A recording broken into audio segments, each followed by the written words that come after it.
relationship advice.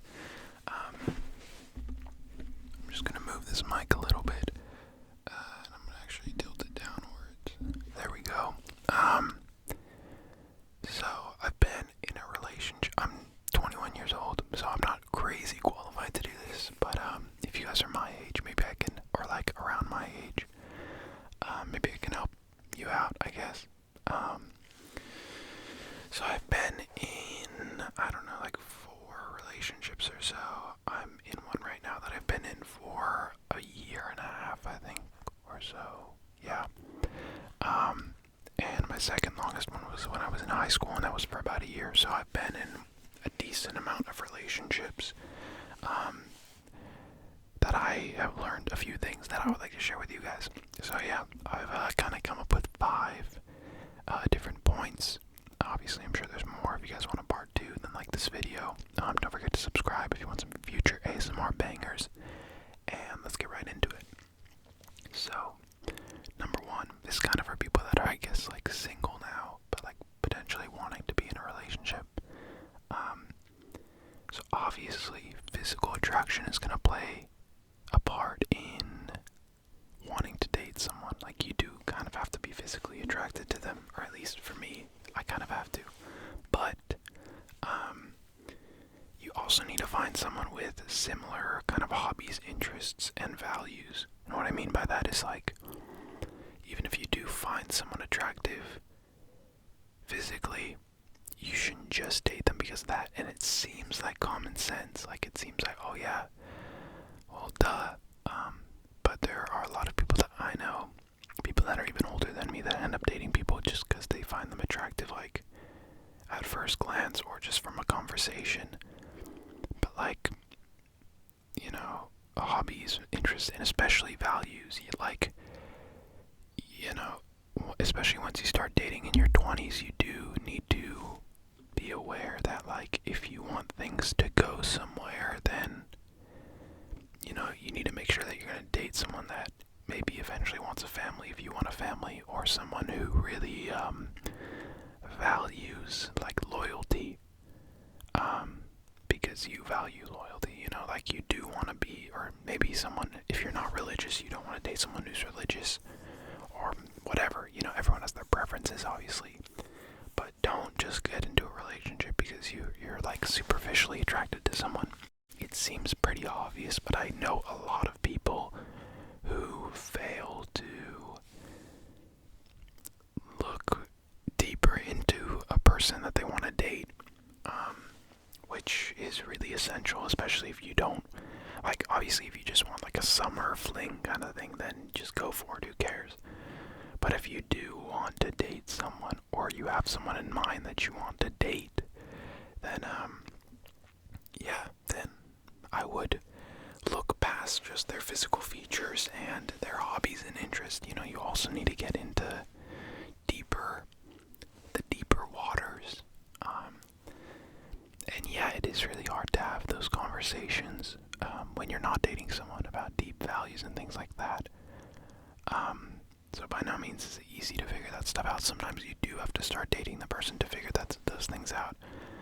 And I've been in situations where I have started dating people because I like them on a superficial level, but then as you get to know them more, you're not as, like, attracted to them, when in reality, the relationship that I'm in now, the more and more I got to know my girlfriend, the more and more, I was, like, attracted to her, and the more I liked her, because of, like, figuring out that we share kind of, like, similar values deep down. You don't have to both like rock music or Italian food, but if you do want to be in a long-term relationship, then you do kind of have to value the same things out of a relationship. So yeah, obviously these are just my opinions. If you guys disagree, then let me know in the comments. So I kind of did this as a timeline. So this is step 2. Step 2, where is it? Oh yeah, so once you find someone you do like and that you potentially share interests, whatever with, then by all means, go for it. And this seems like, oh yeah, Vincent, like that's what everyone says. But you really do have to go for it. And I remember I was like listening to this podcast like years ago, must have like been 5-6 years ago. And this guy on the podcast was like, you know, like when someone is attracted to you, it doesn't last forever. So let's say that you're going to ask a girl out or you're going to ask a guy out, and they are attracted to you right now. Like, if you don't act on that, if you don't get into a relationship with them, if you don't ask them out on a date, if you don't engage, or if you don't, what's the word? If you don't, you know, like, act on it, if you don't do something about it, then that attraction, it'll expire. You know, have you ever liked someone and then, you know, nothing happens, so it kind of just fades away? Like, that's a pretty normal thing. So if you do like someone, you really do have to go for it, because if they like you back, like, that's not gonna last forever. If you don't turn it into, if you don't grow it as a relationship, as a real, like, romantic relationship. And I do think that piece of advice is really valuable, especially for people who are a bit more shy when it comes to anything in terms of like romantic life. It's important, you know, you do really have to act on it, because it might not last forever. Their attraction for you might not last as long as your attraction for them. So yeah, act on it as soon as possible would be my advice there. Okay, so number 3. So this is kind of, I guess, like the next step. So let's say you finally do start dating someone, and you're in, like, I don't know, maybe the first month or first few months. Communication is key. Now, this is another cheesy one on the surface, but it really is. Like, and I think I've said it to anyone who I've ever had talks about like relationship advice with. Like, it really is key. Just, you know, communicating when you're annoyed, communicating when you're mad, instead of doing like passive aggressive things, you know, which could potentially damage the relationship. I think if you communicate everything, you know, if you say when you have a problem with someone, if you say if your girlfriend or boyfriend pissed you off, if you tell them that you're happy, you know, if you say things, if you put them out into the open, then everyone's on the same page. And I've had problems in past relationships where I haven't communicated well, and where the other person hasn't communicated particularly well. And yeah, it doesn't work out because not everyone's on the same page, you know. Maybe one person's mad about something and another person's happy about something else, you know. And when you're focusing on two different things in a relationship, you know, if I knew that the person I was dating was mad, then I could try and help that. But if they didn't tell me that they were mad and I was just focusing on how I was being happy about this thing, then I'm not going to be supportive of them, you know. So I definitely think not doing like stupid petty things, I'd say it's definitely more of like a young person thing. Definitely like high school, university, college kind of things. That it's definitely more like that thing to just kind of like be petty about it and do like passive aggressive things and never like say what the real problem is, you know, being very non-confrontational. Or I think that's a word, but you know what I mean, like avoiding confrontation. And it's not healthy for a relationship. It's not healthy for life in general. But it's especially not healthy in a romantic relationship, from my experience. So yeah, I would definitely say, if you are planning on getting into a relationship with someone, then communicate clearly kind of, you know, how you're feeling or what you want from the relationship, you know. And that kind of goes into my fourth point. honest about everything. That's another, like, all of these kind of sound obvious on the surface, but they really are necessary, and they're easy to forget about. Sometimes you don't want to, like, worry the other person or anything, or you don't want to be honest about how you're feeling about something. And that's super important, just because you don't want to have to, like, avoid certain topics. Obviously, like, you don't want to, like, I don't know, if something bad happened, or there was, like, a rough patch in your relationship, you don't want to have to, like, I'm not saying bring it up all the time, but I'm just saying to be honest about how you're feeling about certain things, and that kind of goes with communication, but I felt like putting it as a separate point, just because I think, I think it deserves a separate point, being honest about, maybe about things before the relationship, being honest about, maybe certain insecurities you have because of a previous relationship. It's a pretty common thing. Maybe people having, trust issues, jealousy issues, abandonment issues. I don't know. Those are the ones that, like, I've seen, like, in my friends and friend groups.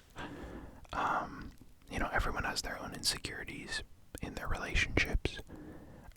So, if you do want to create a good relationship with that person, I think it is important to kind of, like, open up about that stuff. And obviously that's hard, especially for people with trust issues. But I think if you do want to have a genuine good relationship, then you are eventually going to have to open up about those, and it's easier. I think it's better to put it at the start, so that way, like, imagine, I don't know, you have jealousy issues, and, I don't know, let me just pretend I'm a girl or something, I don't know, you have jealousy issues, and, like, you don't tell your boyfriend or girlfriend that, you have those issues because of a previous relationship, and then, every time that they, I don't know, go out with their friends, you get, like, worried or whatever, and then you start getting mad at them, and they don't know why. That's just causing another argument that doesn't need to be had. And if you just tell them about your insecurities and issues before, if you're honest about them, then, you won't have to have those arguments, those, like, pretty pointless arguments at the end of the day.